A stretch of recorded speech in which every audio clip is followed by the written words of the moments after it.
sa inyo po pagsama sa aming pilgrimage dito sa Manaoag, Pangasinan para po magsimba sa Basilika.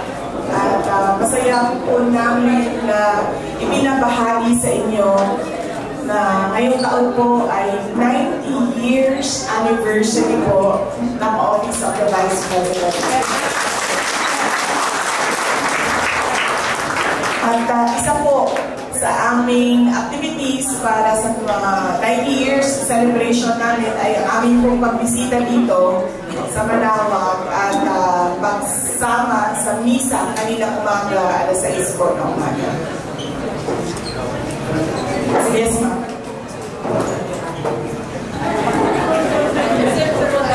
Magandang umaga po, ma'am. Ang ganda niyo po in person. Ma'am, ano po yung hiniling niyo sa Diyos kayo na pagsisimba ninyo tungkol sa about your personal life at saka sa country po dahil sa nangyayari niyo? Yes, so dalawa lang po yung dasal ko kanina, ma'am. Personal po, para sa akin, wala. Humiling lang po ako na magandang kalusugan para kay dating Pangulong Rodrigo Duterte para malampasan niya yung kaso doon sa detention unit at sa ICC, at dinasal ko din po na sana siya ay mabigyan ng interim release o kundi man total freedom mula sa kaso. At yung dasal ko po para sa bayan is a peaceful and prosperous Philippines and peace and comfort for every Filipino. Yun po yung dasal ko kanina umaga. Tungkol po sa nalalaman po natin na napakalaking nangyayari about sa control about corruption. Ano po yung masasabi niyo, ma'am? Nakakalungkot po, ma'am, dahil ang corruption po ay problema na natin. Noong mayor pa po ako, una po ako naging mayor 2010. Panahon po yun ni dating Pangulong Aquino. At bumalik po ako na una po ako naging public official is 2007. Panahon po yun ni dating Pangulong Arroyo. Tapos naabutan ko po si dating Pangulong Aquino, President Duterte, ngayon po President Marcos. Nalulungkot po ako dahil ang korupsyon, usapin na po yan noong panahon ng 2007. Reklamo na po natin yung mga Pilipino noong 2007. Ang ini-expect po sana natin sa administrasyon ni Pangulong Marcos noong siya ay maupo bilang presidente ay mabawasan yung corruption. Dahil nakakaabala siya unang-una sa mga tao, sa mga negosyante, and syempre sa kaunlaran ng bayan. Pero ang nangyari po ay kabaligtaran. Mas lumala po ang corruption dito sa ating bayan na siya na rin ang nagiging dahilan sa pinsala sa ating lipunan. At nagdadala din siya ng kahihiyan sa ating bayan, lalong-lalo na sa mga ibang lahi na nakatingin sa atin at nakikinig sa pinag-uusapan natin dito sa bayan natin. At syempre na yung hindi natin maabot yung kaunlaran na pinapangarap natin para sa ating Pilipinas, mahal na Pilipinas, dahil sa korupsyon. Good morning, President. Vice President na lang. Follow up po sabi ko kanina yung interim release ni Tatay Digong. Kumusta na po? Ano po update?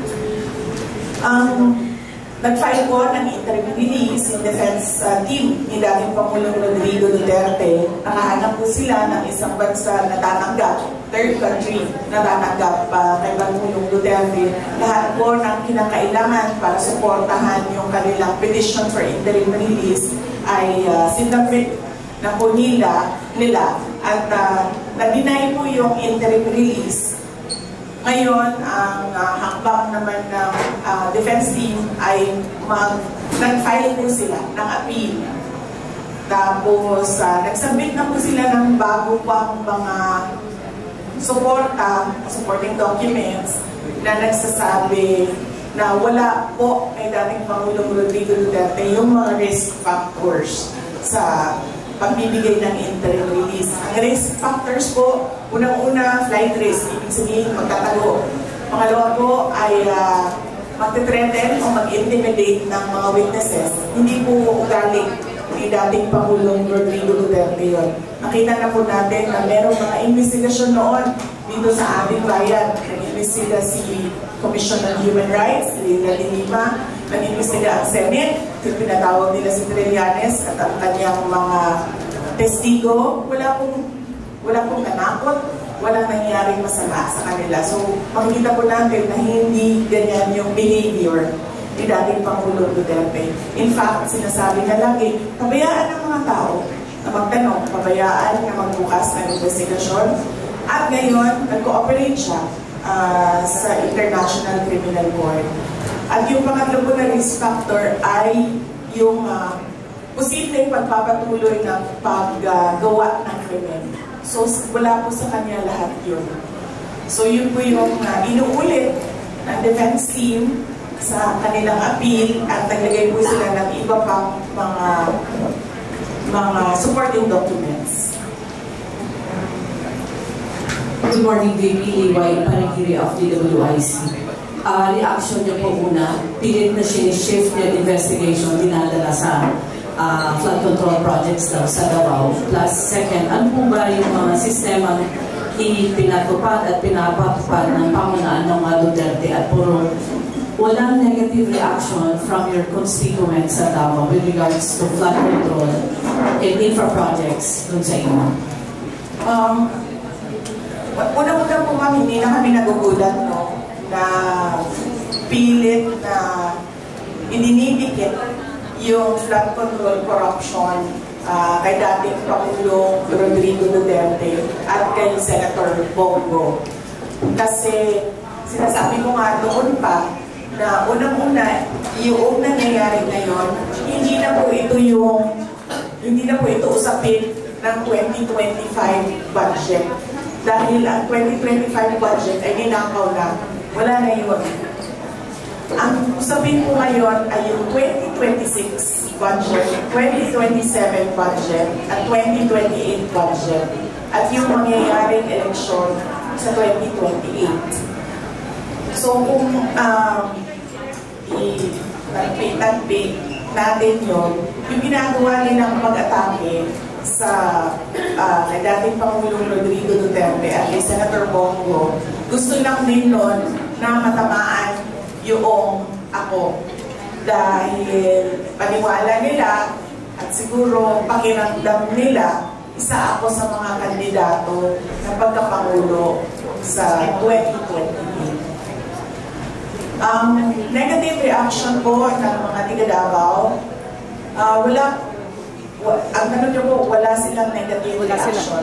Opo. Wala sila po negative reaction dahil sa Davao po, transparent po yung pag-i-implement ng projects. Yung mayor po, nagsasabi siya na ito yung plano natin para sa isang taon.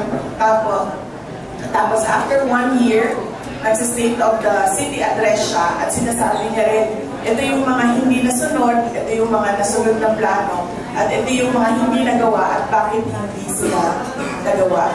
Nagagawa po namin na ipaliwanag sa mga tao kung ano po yung mga projects at ano po mga dahilan kung bakit sila na-i-implement at hindi sila na-i-implement. Good morning po, Madam Vice President. Sa latest Pulse Asia survey, 69% or roughly 7 out of 10 Filipinos ay dissatisfied or critical of the government's anti-grammar corruption campaign. Napalagay po ninyo, ano ang inyong view? Ano po ang inyong bakit kaya? Dahil po kasi unang-una, mabagal. mabagal yung action ng Office of the President sa corruption. Puro lang po salita ang ginagamit. Kung nakikita po ninyo, noong 2024, nagsabi na po ako na may problema sa budget dahil ang budget ay hinahawakan ng 2 tao lang. At totoo po yun. Wala na pong nangyayaring by cap. Dahil pinag-uusapan na lang yun at pinag-hati-hatian. Pero wala siyang ginawa. Wala man lang siyang sinabi, wala siyang komento. Tapos, nagkaroon ng SONA na palagay ko gusto nilang magpapogi ba sa taong bayan, sa nakikita at sa reklamo ng taong bayan. Palagay ko gusto nilang magpapogi, nagsabi na mahiya naman kayo, hindi nila naisip na yung sinabi nila ay babalik sa kanila. At yun na rin yung sinabi ko na ang korupsyon na nagiging dahilan sa pinsala, sa mga pagbaha, sa perwisyo, sa mga tao. At nakikita natin na walang action at walang ginagawa. Meron lang investigasyon, pero palagay ko, ang hinahanap ng tao ay sabihin niya na itong mga congressman na ito, sila yung dahilan ng mga corruption sa loob ng House of Representatives. At palagay ko, hindi din niya masabi dahil aabot siya sa sarili niya, sa Office of the President. Dahil pumirma po siya ng budget Pag pumirma ka po ng budget at sinabi po niya, binasa niya, page per page, 5,000 pages ang budget. So, ibig sabihin, nakita mo yung insertion. Pero wala kang ginawa. Wala kang at all man lang sinabi sa taong bayan na aalisin ko ito dito sa 2025 budget dahil insertion ito ng mga senador, insertion ito ng mga members of the House of Representatives. Wala po siyang ginawa. Yun po yung galit ng mga tao. Hindi po niya pwedeng masabi na politika ito dahil hindi po siya kandidato kailanman sa darating na mga eleksyon. Siguro kandidato ng congressman sa Ilocos Norte, pero napakaliit na nun Hindi na siya makakatakbo bilang presidente, maliban na lang kung itutuloy at ipipilit nila yung charter change nila. So, ibig sabihin, hindi ito politika. Ito yung panghihingi ng mga tao sa kailangan mo gawin bilang Pangulo. Good morning, Your Excellency. Joseph Bacani po ng Radio Pangasinan. Ma'am, how do you assess the ongoing investigation so far of the ICI? Unang-una, sir, hindi ko po alam kung bakit meron pa investigation ang ICI. Kasi napakadali naman nun Ilan po ang confidential, ilang bilyon ang confidential funds ng Office of the President. Sila-sila lang sa loob ng kanilang opisina magagawa nila na mag-case build-up gamit ang resources ng Office of the President. At i-file nila yun, diretso, sa ombudsman o kung saan man na korte. Pero bakit kailangan pa niyang magbukas ng ICI, ng komisyon? Bakit kailangan pa niya magbukas ng komisyon? Paniwala ko, at sa basa ko, sa tingin ko, sa ginagawa niya, gusto niya magbukas ng ICI. Tapos, syempre, dahil hindi naman natin alam ang usap-usapan doon sa ICI, in fact, meron na nga umalis doon sa ICI dahil ang pakiramdam niya ay kinokontrol yung investigasyon. Nagbukas sila ng ICI para kung ano man yung investigation report ng ICI, yun na yung official na kwento ng nangyaring korupsyon. At yun ang i-feed nila sa mga tao at sasabihin nila na ito yung kwento at ito yung mga kailangan natin gawin, mga responsible. That way, ikaw na mamamayan, hindi mo na ma-dispute, hindi mo na ma-kontra yung results dahil sasabihin niya, hindi, legitimate yan. Nagawa ako ng komisyon, nag-imbestiga ang komisyon, merong lumabas na commission report. So paniwala ko, nililegitimize nila yung kwento na gusto nilang lumabas. Last question. Good morning po, Bansang Taraw po ng Energy FM Dagupan. Nabanggit ko din ng kanina ombudsman, Madam Nawatanin, ay bago tayo ombudsman at pinag-uusapan tungkol sa salin. Any comments po? Opo, sa usaping salin naman po, hindi ko po alam kung bakit meron silang orders na ano ba yun, pwede nang kunin ang salin. Dati pa naman po pwede kunin ang salin eh. Matter of hihingi ka sa ombudsman, magsusulat ka, mahingi ng salin ng tao na yan. At bakit ko nasabi na dati pa yan? Dahil dati pa lumalabas ang salin ko sa PCIJ, sa Philippine Center for Investigative Journalism. At hindi lang sa kanila ha, sa iba pang mga media outfit, lumalabas yung salin ko. In fact, si Trillanes nga, may kopya nga ng salin ko. So, hindi ko alam kung ano yung show nila, kung bakit kailangan pa nilang sabihin ngayon, pwede nang kunin ng salin. Tagal na po pwede kunin yan. Pinag-aaralan ko po kung bakit gumawa pa sila ng ganitong kwento na pwede nang kunin ng salin. At sigurado ako meron na naman yung dahilan, may motibo. That's it, ma'am, for the questions. Yay! Salamat na kain na tayo. Maraming salamat. At sa mga kasamahan ko sa Office of the Vice President, unang-una ay congratulations sa inyo dahil hindi kayo natulog para lang mag-pilgrimage papunta dito sa Manawag, Pangasinan at para magsimba ng alas 6 na umaga.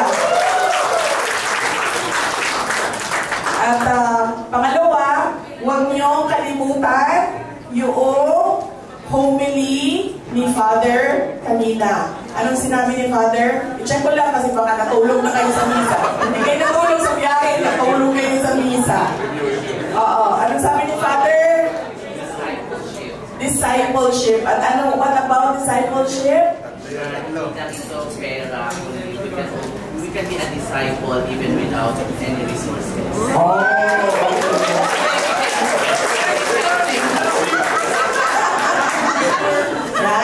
So, huwag natin kalimutan yung message ng Diyos. Ang ano lang doon is, ang messenger lang si Father. Pero yun ay galing sa Biblia.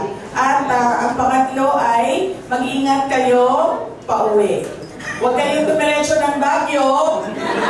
Sabi ni Mayor, 1 hour and 30 minutes na lang daw galing dito ang Baguio. So, huwag kayong dumiretso doon.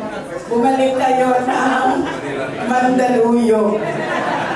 Kasi wala sa itinerary ninyo ngayong araw na ito ang Baguio. Ibang pilgrimage yun. Sa susunod na pilgrimage na